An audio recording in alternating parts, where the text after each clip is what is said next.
This is another visualization of a renewal negotiation. So you have an agent who is your intermediary. They're your advisor, they're your risk manager, they're the person that you entrust to discuss what your exposures are.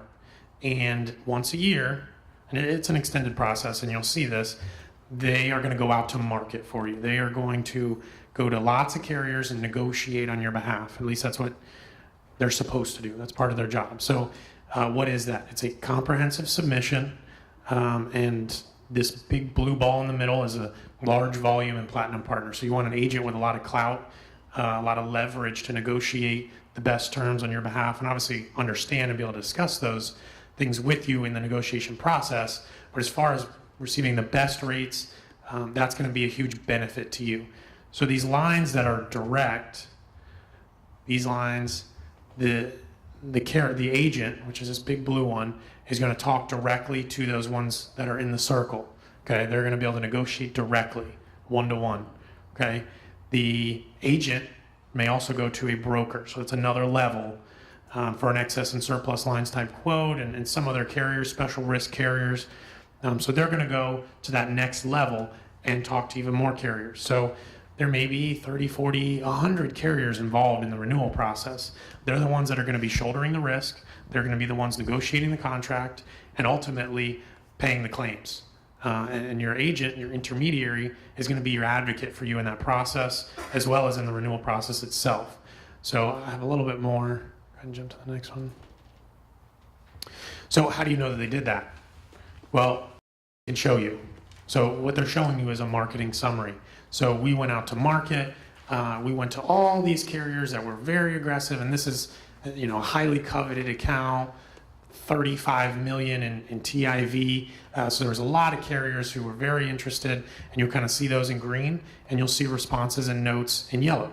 If you're not receiving a marketing summary, there's a chance that your agent just gave you a renewal from last year. So there should be a visual that shows, hey, we went to all these places. And once we got one response, we didn't just hand it to you. We went back. We negotiated. And you'll see kind of what that timeline is in a little bit. But this is just showing, okay, well, who are all these carriers? What exactly did they say? Are they all offering the same terms? No, they're not. They're going to be offering a little bit different terms, every single one of them. Nothing's going to be apples to apples. And this is where you run into issues when you have multiple carriers trying to jump in too. So go ahead and jump into the next one. So here's a comparison summary. So we had 4 carriers, and they were all interested, and they may have different insurable values because certain carriers can't pick up certain pieces. They can't do certain outdoor property or whatever. So we want to know, is there a different insurable value? That's that TIV across the top. That's going to come from the appraisal. Are they admitted and backed by FIGA? And I know there's a lot of issues here that if they are admitted, that's the option you basically have to go to. That's the way the law is written. If they can offer similar coverage to what the excess and surplus lines markets are offering. And to be honest with you, it's a lot rarer than you think for them to be able to do that. Did they include equipment breakdown? That's a boiler and machinery. Are they AM Best rated? Well, shocking that a lot of these admitted carriers, while they may be backed by the State Guarantee Fund, they're very poorly rated, usually by AM Best, or they're not rated at all. They may be rated by Demotech, but you'll see some of these other carriers exactly what their AM Best rating is. So these are other parts of negotiation. Deductible applied per occurrence or calendar year. Depending on when your renewal date is, annual aggregate can be slightly better. Majority of them are always going to say calendar year. Minimum hurricane deductible. This is where there's going to be a big difference between some of the admitted carriers. Then we have obviously the great equalizer. What is my actual premium? Because we could have the greatest terms in the world, and what's the point? We're going to be spending so much money, we might as well self-insure it. Or there's some significant differences that we could pick up a lot of coverages and put them back onto the carrier's plate off of ours for a small amount of difference in premium.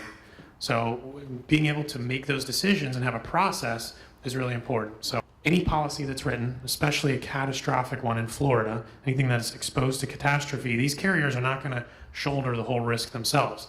They're going to have their own insurance, which is reinsurance. Okay, money has flooded into reinsurance, and that's what's driving down our pricing right now. Obviously, okay, everyone says we haven't had storms, we still have the exposure.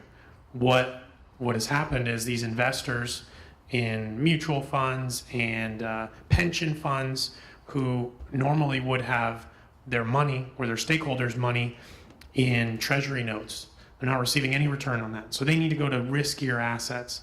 Reinsurance is not considered a super risky exposure because that's only coming into play when it's really, really huge catastrophic loss. So reinsurance has been flooded with money. Lots and lots of capital has come in, which has lowered the pricing, created a soft market to negotiate things like 3%, to negotiate things back in like hurricane, named storm. So this is a map showing I need to get 3 agents involved. So, we bid our lawn maintenance. We're going to get 3 lawn maintenance companies involved. They're going to come out.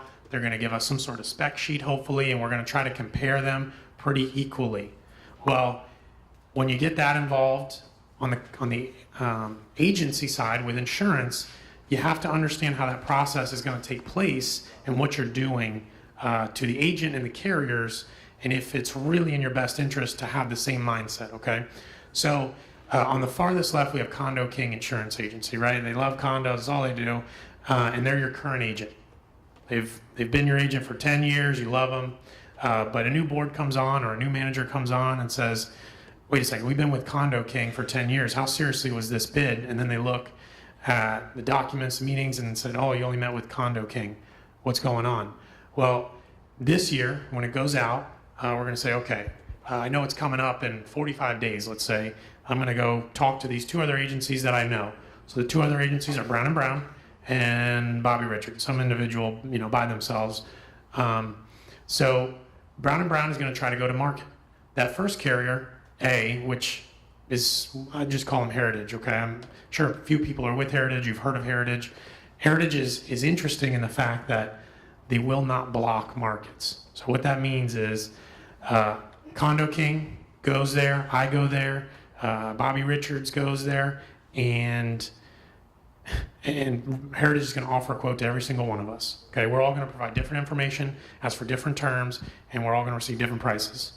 Now, Heritage is unique in this because that's a huge headache. At the end of the day, you're only going to have one agent, and that carrier is doing 3 times the amount of work as all the other carriers. And just like a Highlander, there can only be one, right? So most of the other carriers don't play this game. They say, whoever comes to us first or whoever provides us with an agent of record letter is who we're going to release terms to and negotiate with, okay? And so that's where you see Carrier B, okay? We share contracts, Brown & Brown and Condo King, but Condo King went there first, okay? So my team can't negotiate on your behalf on that without an agent of record letter. We're blocked. We're not going to receive any terms. They also went to C. They also went to an excess and surplus lines carrier. Okay, that excess and surplus lines carrier went to 3 excess and surplus lines markets. Okay, so out of the 6 markets that they went to, the 6 carriers they went to, I could only go to 1 because the rest only will negotiate with 1 agent at a time. Because carrier does not want to be releasing different terms to different agents. Okay, but you know what? I have another excess and surplus lines broker I can go to. Brown & Brown, we own the next level. We have our own brokers, which is a benefit. It provides us leverage. But a lot of our competition uses our next level too. So Bobby Richards could go to excess and surplus lines if they wanted to. But we did have an open market, Carrier Y. You know, there may be a reason that they weren't approached. They're not really a good market for this type of risk. But they found a market, so we went to it. And Brown & Brown, we have more contracts. So there were 3 other admitted carriers that we could go to. Just because of our size, maybe we had a few more contracts than Condo King did. And so we went to D, E, and F. So we now have 4. Okay, Bobby Richards, he got the call the latest, or when he called us, he didn't, race to get it out. So he had 1 carrier, which was Carrier A. He could go to that Heritage, just like everybody else.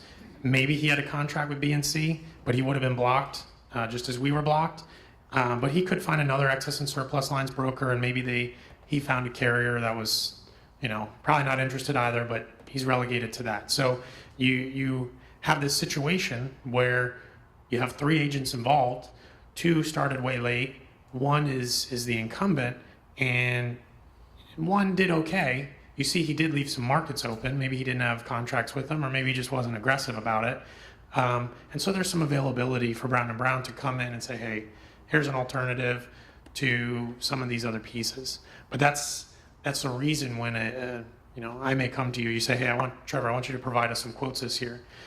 There's a lot more involved than me just providing quotes. You already have an agent. I don't know if he's doing his job. If you don't think he's doing his job, then allow me to go out to market completely. Let me bring you all the options.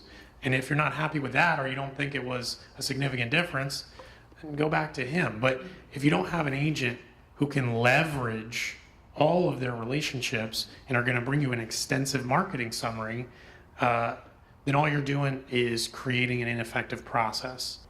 So this is an agent of record letter. This is what a board member may be asked to sign. And this is not going to affect your current policies in force. This is only to negotiate on future policies that are going to incept at a later date, okay? And you could do this on a blanket status, or you can do it on a per carrier basis. Really, if you're sitting down with an agency and you're asking them the right questions and they're bringing you information, you should develop a trust, and they should be bringing enough value to you that they can go out and get that done. If they're not, you could reassign some markets away from them. Direct comparison between the 3 across versus the 1 across who's given a blanket status. And with that approach, you're with the assumption of, I better be seeing 7 or 8 options, and I want to know that once you received a first option, did you go out and tell the other ones and have them compete and bring down the pricing? What did you do to negotiate the best possible pricing in terms for me? And that was what that marketing summary can display to you, that work. That 125-day mark, we're going out to market. Okay, and this is where a lot of people say, okay, well, so I could go to market, and then I could have 3 agents involved. As long as I tell them before 125 days, then they all just can go out to market. Well, yeah, you could do that, but now you are taking a person who is supposed to be your advisor, who's going to service your accounts, who's going to be your advocate at the time of a claim, and putting it to luck. You're going to say, well, my computer was literally 2 seconds faster, so I got in to a market that maybe I shouldn't have, and someone else got left with nothing.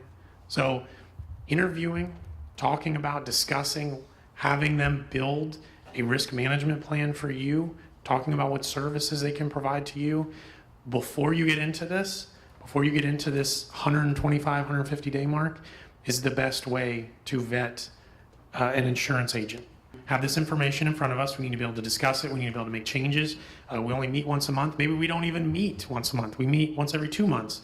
How can we make a decision when you can only give me finalized details on 25 days from renewal? You are going to be hamstringing me. Well, 45 days, we're going to receive probably the renewal. And if you're on a really popular day like 1/1 or 4/1, it's probably going to be shorter than the 45-day mark. Okay, so you're going to have some markets. You're going to have some indications. We're going to be providing some information to say, you need to be, this is where things are headed. Let's be proactive about it. 30 days is our deadline with almost all of our carriers and brokers. We need this in our hands. We need to have you a pretty well-developed idea of your options by this point. And then 25 days, that's basically cemented unless the board says, we're really changing things a lot more than what we thought, okay? But our goal is to be way out ahead of this so you guys don't run into issues.